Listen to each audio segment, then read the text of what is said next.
Okay. Hello, everybody. Thank you for coming. My name is Will Miller. This is David McDonough. We are the co-lead designers of Sid Meier's Civilization Beyond Earth. This is our retrospective for the design of that game, More Than This World. We're going to talk a little bit about some things that went right, some things that went wrong, and maybe take some questions after we're done. So Sid Meier's Civilization Beyond Earth is a game that we made. It's a science fiction entry in the Civilization series. It came out last year, October 24th, 2014. Our goals with the product were to take the core experience of the Civilization franchise into a new place, into the science fiction future setting, telling the story of humankind restarting civilization after landing on a new alien planet. So what we were hoping to do was offer the Civilization franchise like a refreshing new idea, to offer Civ fans who have been playing our game for 20 years a new place to find the Civ experience that they love, and to perhaps speak to new fans who might like the Civ experience but who, for whom history isn't necessarily their first love.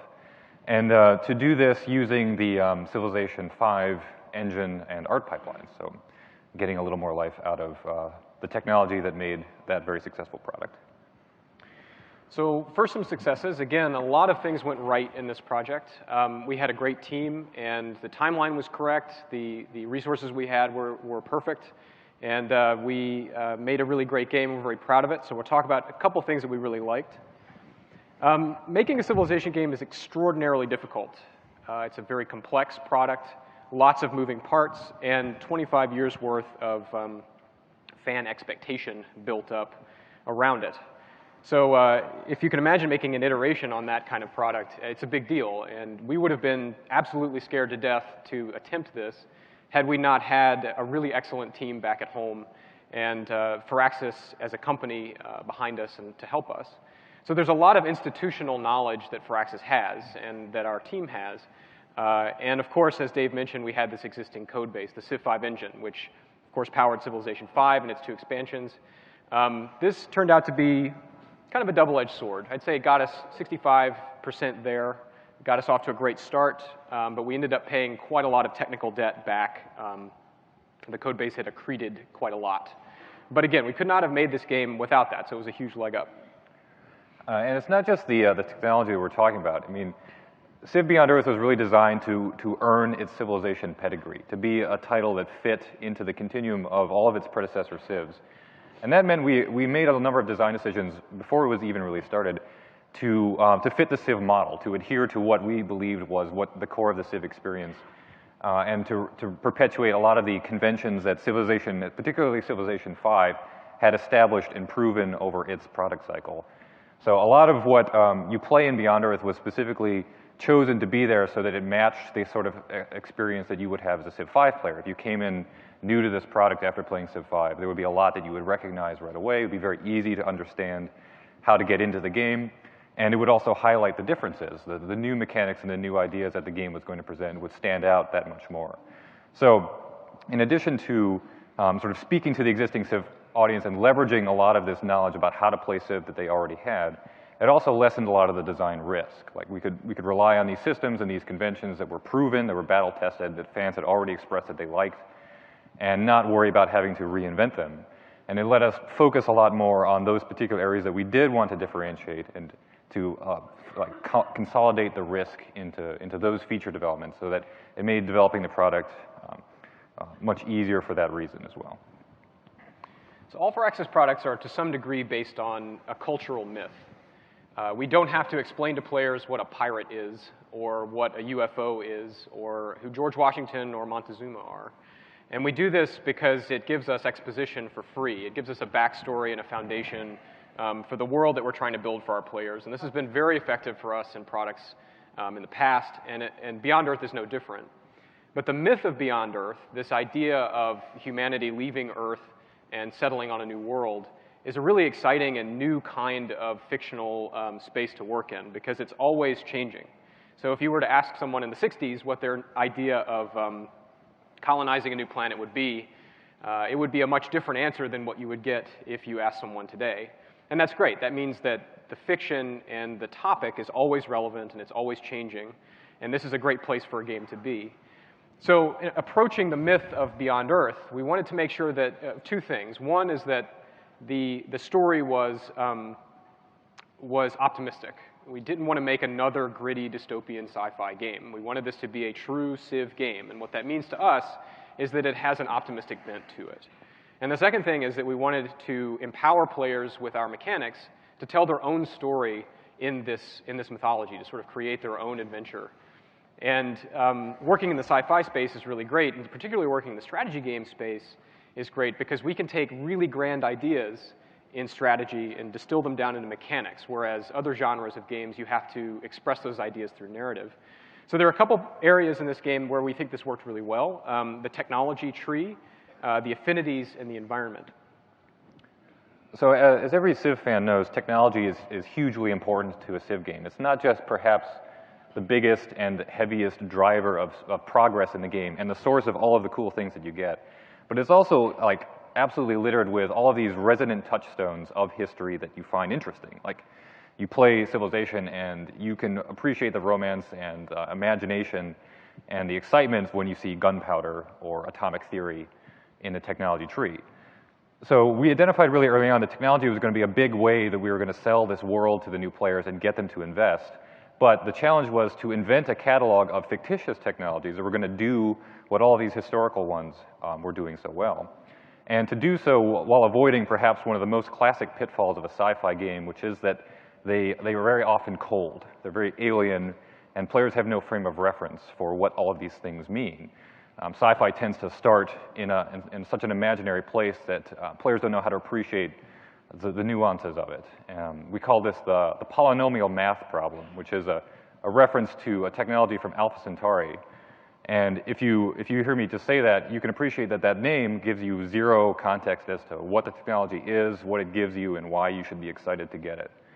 So we wanted to avoid that. So that meant that the technology in our game was designed with sort of two agendas. One, it was arranged as a web, when obviously we didn't invent the concept of web-based technology, but we wanted to set the player up right out of the gate to view technology differently in this game, to view it exploratively and adaptively, where they would start surrounded by the frontiers of science and get the impression right away that every direction was good.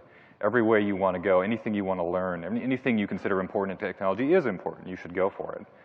And so that they could find their way through this web of strange new ideas without feeling like they were doing it wrong, without feeling like they were missing something or misunderstanding it. And then the other was that it needed to be believable and understandable. So you start in the middle of the technology web, surrounded by technologies that are pretty much close to what we are already capable of. And you can already understand and appreciate what they are. You start with a frame of reference. And as you take steps out to the rim, where the technologies get much more high sci-fi and very imaginary, you've done so through incremental steps, each one of which makes intuitive sense.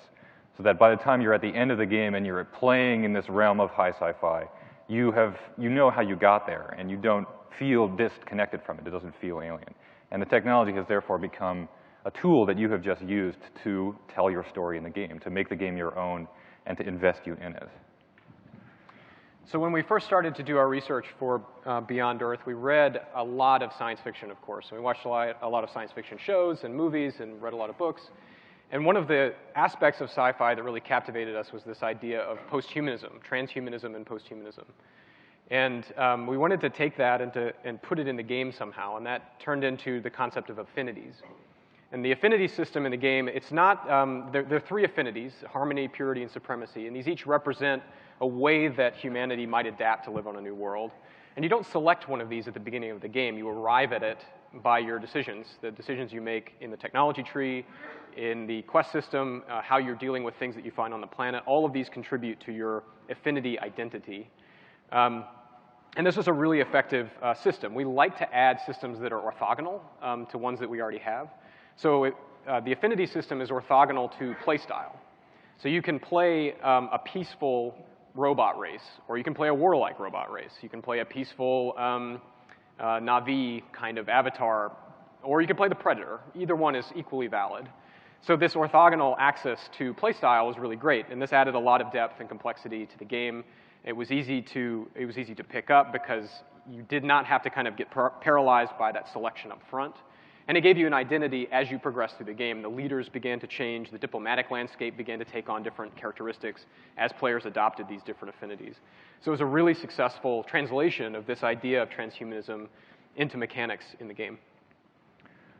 Lastly, which was sort of an interesting angle on this that we thought worked really well, was the environment itself. As Sid, there's a proverb that Sid likes to say, which is that in a civilization game, the map is the star of the show. The camera angle is up in orbit, and it's what you spend all your time looking at. And so in historic Civ, we tend to take for granted that Earth needs to be Earth. It looks beautiful, but it looks like Earth, and it needs to play like it. But in Beyond Earth, the story of humanity on a new planet, the planet is a pretty big part of that story. The alien world is where half of that romance and half of the challenge comes from. So for us, it was really important that the planet operate much like a character as important as any of your competitor civs, and that it have an arc, that it change over the course of the game, and that its story was going to become part of yours. So and when you first arrive, sort of the first act, the opening act of the game, the planet is beautiful and fully alive and diverse and has all of this activity and things on it that have their own agenda that don't care at all about what yours is. And when you land, there's much more of a PvE quality to this Civ game than to any other, where your first task is really just to survive and to find a place to be on this new planet. And by the time you've figured that out, you've grown enough as a civilization that you feel capable of taking a stance against it. You're saying, you're understanding that the planet has a lot of power and a lot of danger, and you've decided how you're going to approach it, and you're expressing this through like the affinities and the technology. And the planet is likewise reacting to you. It has sort of figured out who you are, and like the aliens and the resources and the things on the planet are there for you to use or struggle against, depending on how you're going to approach it. So that by the time you figure out how to do that, and you're in the final act of the game, you have mastered the planet by expressing your playstyle over it. You've decided, you decided a little while ago how you're going to face the planet, and now you're good at it. You have either absorbed its strength into your own, or you've swept it clean and replaced it with something a little more recognizable, but it is now a piece of power in your toolbox that you're using to wield in competition with the other civs for ultimate victory. So the planet story is now indivisible from your own, and the particular challenges and strange mysteries that you found when you first landed, they have become part of your story. So another big goal, another big challenge we had with Beyond Earth was to sort of set the stage for the player about what kind of world this was, so that it would enable them to invest. Like the technologies and the affinities weren't going to do it alone. And once again, we realized how much historical Civ takes its historical framework for granted here, that you don't need to be reminded or taught how important and valuable all of these various trappings of history are. So beyond the systems that the player plays with, we wanted to leverage the other sort of aesthetic tools that a game has to tell its story, to tell this story and get the player into it. And those were most especially accomplished by use of the game's cinematics and music, which are often underappreciated in a Civ game. Right, so generally the cinematics and the music, the score of the game, is not really the purview of a Civ designer. Civilization designers are generally concerned with the rules of the game, naturally. But it was important to us to take a holistic look at designing this game and to use, as David said, all of the tools at our disposal to really invoke a mood and to put the player on this alien world and to establish this place and the story that they would play through. And the cinematic is the first opportunity for us to do that. And we worked with a company in Canada called Waterproof, and they took the script that we wrote and made what I think is one of the best cinematics we've ever produced for a Firaxis game. It's really awesome, and it does this great job of telling a small story with a much larger one, the story of leaving the planet. And at the same time establishing an emotional starting point for the game and dropping little bits of detail in for the backstory. So there's a lot of richness in this cinematic, and we were very happy with it. Also, music. Generally, music is used in Civ to illustrate and underscore the progress of time and also the change in culture. So when you meet a new culture in a Civ game, generally that culture's music is added to your playlist, so you'll hear it. So as you play the game, the playlist that you're hearing becomes more and more eclectic. And we actually started the game that way. We had music tied to the affinity choices the player was making, and it just didn't really work. So instead of that, we took a step back and evaluated and said, well, what does the music really need to do for us in this game? It's really supposed to establish tone, and important to us was the tension, specifically. We wanted to build this tension in the game and then sort of leave that behind in the middle game and transition into much more of an optimistic, exciting mood. So we tied the game's music to the environments and had some more general tones and leitmotifs and things that would sort of carry the player through the game. And it was important to us that you walked away from our experience being able to like hum the tunes that you had heard. And the soundtrack is excellent. It's won numerous awards, and we're very, very proud of it. So there are a lot of other things that went very well in this project, and we'd love to talk to you all about them more, but it wouldn't be a postmortem without some deltas. So to open, a story that I'm sure many, many developers here in the AAA space can appreciate, a production problem.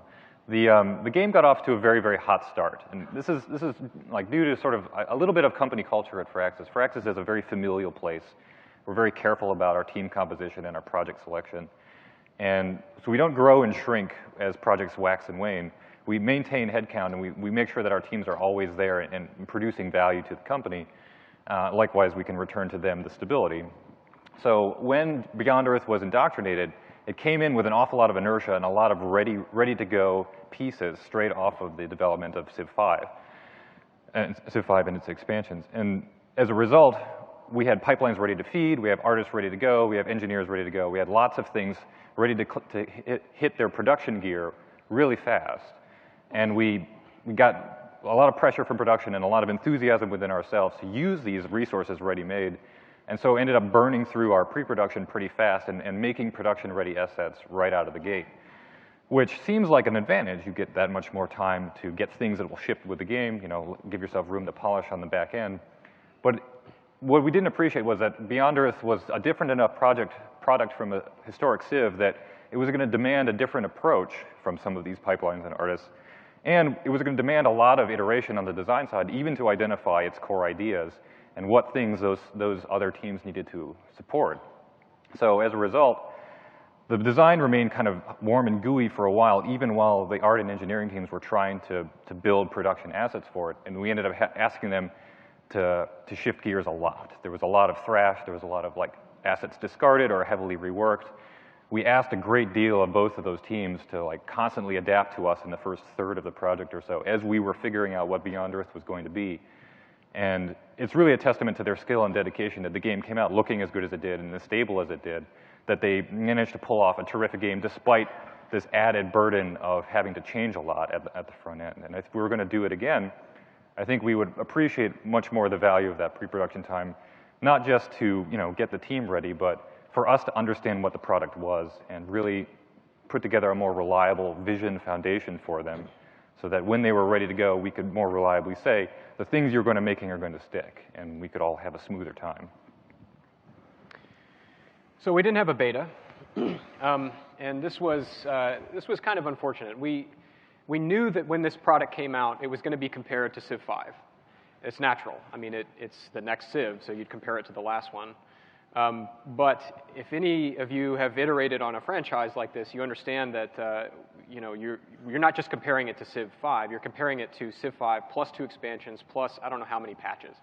So it's not really a fair comparison. For our players, they don't care, right? They won't make that distinction, but we would.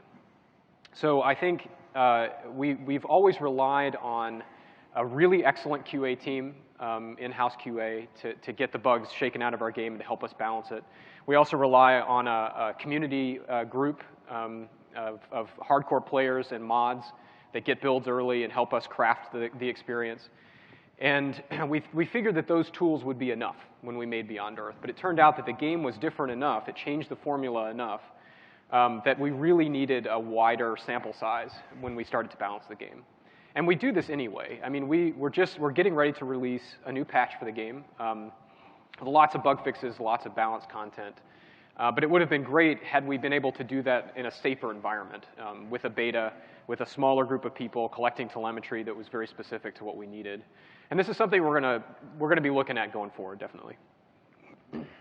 So in keeping with that theme of sort of discovering how different the project was going to be, one of the big ones that caught us a little by surprise and didn't really reveal itself till after the game was out and players had been playing it for a while was, ironically, the game suffered from a little bit of a lack of ambition on its own part. That we had the opportunity to more thoroughly realize and more heavily demonstrate our ideas, our sci-fi setting for the players, and we pulled our punches a little bit.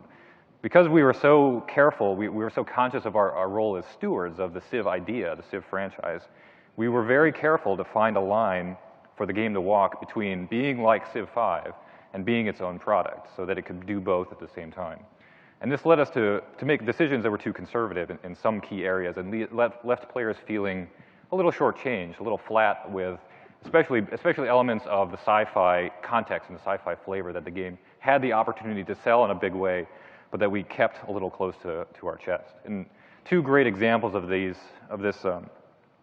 problem were the leader characters in the diplomacy system and the wonders in the game. So the diplomacy system in Civ 5, in my opinion, kind of works because of the novelty of a leader from history popping up on your screen and talking to you. So when Gandhi shows up and says, "I'm going to nuke you," in the Civ 5 diplomacy system, that's great. That's really cool. It's a really excellent player experience. And we figured it would work the same way in our game as well. But what we found, particularly after the game was launched, is because we did not have that novelty, we didn't have the historical foundation for the characters in the game. The characters had been kind of left more ambiguous with the idea that the player would read into them or the player would put their own personalities into them, that the system just didn't work. It was the same mechanics, but because the psychology of it was slightly different, the system didn't work. So if we were to go back into our characters, our leaders, and our diplomacy system, we definitely needed to provide our players with more fiction to hang on to. And we actually wrote a lot of it. We just held it back from the game. That would not be the same choice. We would not make that choice again.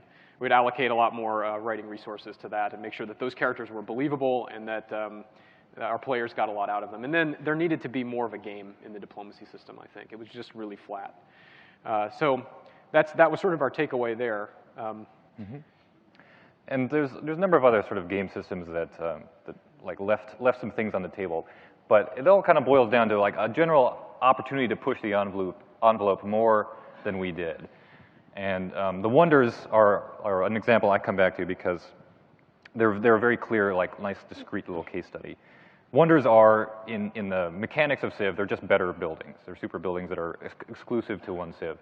And they're also another way to provide a point of investment. They're historical touchstones.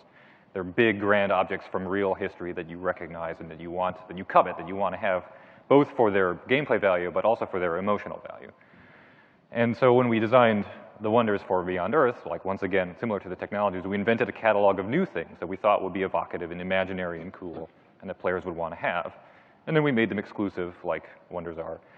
And then we put mechanics on them that adhered very closely to the pattern from Civ 5 Brave New World. They had almost exactly the same mechanical origins that those wonders did. And so once again, figuring that this would more or less work, we put them out there. And players immediately reacted negatively. The wonders aren't wonderful. The wonders do not fill me with awe. I do not really care about getting them. Even if they do provide X points of mechanical advantage to your Civ or to your city, they weren't hitting any kind of heartstrings. They weren't hitting the player with any kind of punch.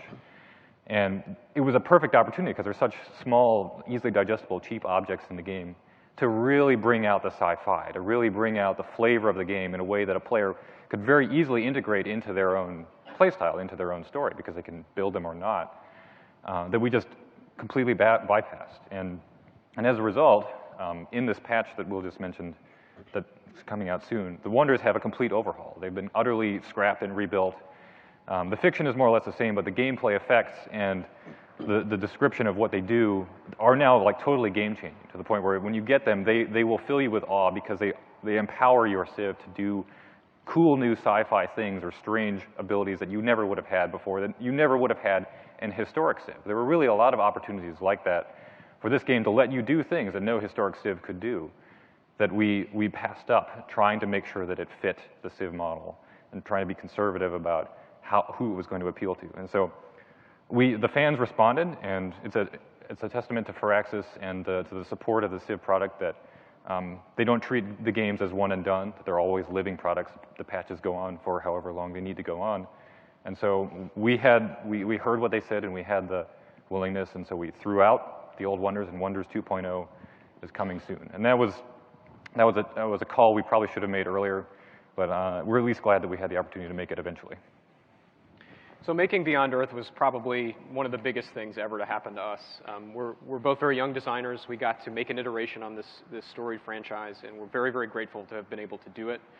And we're watching people play it and are getting a lot of satisfaction and learning quite a bit from that. And I think the biggest takeaway for us is that even sitting on a franchise like Civ, 25 years, so many millions of copies sold. We needed to be more audacious, and going forward with the Beyond Earth franchise, that's our trajectory. And that was a great lesson to learn.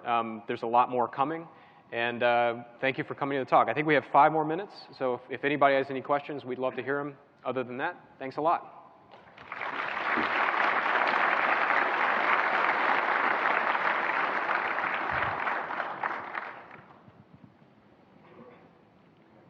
There are mics.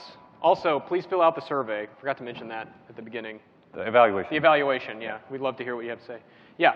Yeah. So my question regards the lore, the lore of Beyond Earth. So when I reached the supremacy victory condition and all, I was pretty surprised to see that it was about opening a portal and invading Earth. I mean, it doesn't fit the pattern of neutrality we're talking about for the affinity and these things. Any comments on why you made this choice and what it means in your perception of the lore? So the question was about the supremacy victory, which is the emancipation victory, and why it's so overtly military. That victory definitely does cater to a military win, right? You need to build military units and send them through the warp gate to win the game that way. There needed to be a victory type that was like that. However, you can win the game with supremacy in other ways. So it's not the only way to win with supremacy, but I would say definitely that particular victory is slanted more in a military way. I think it's because the theme of supremacy is like the embracer of like cybernetics and sentient robots. It's just there's so much inertia in the sci-fi zeitgeist to like bend towards the robot overmind taking over the planet, the iRobot story. And from their perspective, it's not they're not violent at all. They're doing the right thing. Like they're helping emancipating you, right? So yeah, like there's too much romance to that we couldn't have contemplated something else. Thanks. Thank you. So my question is like this game is not about history; it's about future. So like I think this will influence design, gameplay design a lot because that if for history like something is fixed, but this is more versatile. So what do you think about this? Does it bring something good or bad to your design? So that right because fiction is not history. Yeah. Right. So the question, I guess, is what's different about making a Civ without the sort of the historical underpinnings? Again, like that's a whole talk in and of itself, but. Okay. You can see us experimenting with this a lot in our mechanics. So the tech web being a web instead of a linear tree, that's a great example, or the affinities or any of that kind of thing. There's a lot of opportunity to play with the Civ formula when history is not a factor. And that's why we're so excited about Beyond Earth in general, is because it's a test bed for new kinds of ways to play Civ. And that was one of the big goals, was to see what things worked, see what we could do, how much we could bend and change the formula and still have it live in the same universe. Over here. Yeah, I was wondering if you guys could comment at all on the quest system and if you thought that was successful and how it played out through the design. You can go ahead. The what system? Quest. Oh, the quest system, sure. So the quest system was an interesting addition to the game. We'd sort of done some quest stuff with Civ 5, with city-state quests. David and I had just come off of making an RPG at Big Huge Games. Not just, but close. Not just, but close. So we had kind of some RPG influence, and we wanted to add a new perspective to the game. So you play Civilization with the camera pitched way up high, and what the quest system lets us do is put the camera down low. So you can get these little vignettes of what's actually going on in your Civ, and a perspective that we've never really had before. And it's another vehicle, another vector to deliver that sci-fi narrative. And I'd say, like, we really underestimated the content that we would need to fill that system out. I think we needed double the writers we had. And it's just not a thing we've ever put in a game like this before, so it was a lesson learned. But I think the system itself is extraordinarily successful and is a great addition to the game. Yeah. I had sort of a general question about, I guess, UI design in the game. So it seemed like there was a significant departure from Civilization 5 to what you went with in Beyond Earth. For me personally, I found it a little bit jolting getting used to the new UI. It's possible that I was just very accustomed to 5.